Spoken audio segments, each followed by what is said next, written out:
একটি মেয়ে অফিস থেকে বাসে করে বাড়ি ফিরছিল। তো ঠিক সেই সময় দেখো এই ছেলেটি মেয়েটির সাথে কীভাবে অসভ্যতামি করছে।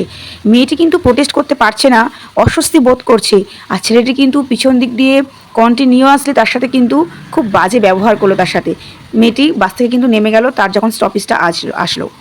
তো সে তখন কাঁদতে কাঁদতে বা মন খারাপ করতে করতে বাড়ি চলে গেল। বাড়ি গিয়ে তার ঠাকুমাকে বলছে যে দেখো দিদা বা ঠাকুমা, আমি কিন্তু আর অফিসে যাব না। তখন তার দিদা বলছে কেন, কি হয়েছে? তখন কিন্তু মেয়েটি সব ঘটনা বলল যে এরকম বাসেতে আমার সাথে এরকম বাজে ব্যবহার করেছে একটি ছেলে, কন্টিনিউয়াসলি প্রায় সময় এরকমই হয়, আমি কিন্তু যাব না।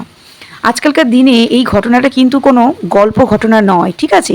প্রতিটা মেয়ে কোনো না কোনো দিন এইরকম রাস্তাঘাটে শিকার হয়েছে, এরকম মানে একটা অবস্থার শিকার হয়েছে।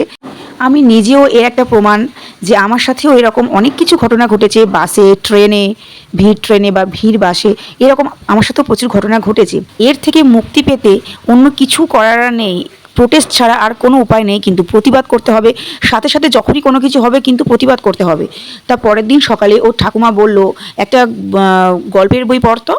তো ও বলছেন আমার পড়ার ইচ্ছা নেই। বলছে ঠিক আছে, আমি পড়ে শোনাবো, তুই জাস্ট সেলফ থেকে বের কর, আমি তোকে গল্পের বইটা শোনাবো। তো মেয়েটি বলল ঠিক আছে, বলে বইটি কিন্তু বের করছে। মেয়েটি তো হাত দিয়ে দিয়ে দেখাচ্ছে যে কোন বইটা বের করবো বলো, অপশান দিচ্ছে। তো ঠাকুমা কিন্তু কোনো অপশানটাই নিচ্ছে না। লাস্টে গিয়ে একটা বই সিলেক্ট করেছে যার মধ্যে অনেক কাহিনী আছে, অনেক গল্প আছে। তা ঠাকুমা বলল ওই বইটাই কিন্তু বের করতে, ওই গল্পটাই তোকে আমি শোনাবো।